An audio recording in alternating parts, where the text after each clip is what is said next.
Got good try. Ay. Wait.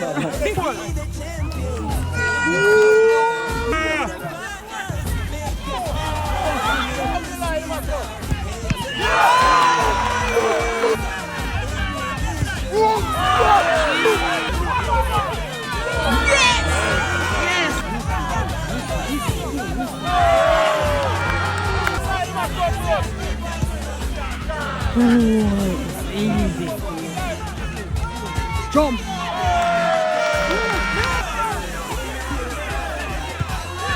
That is it, number one.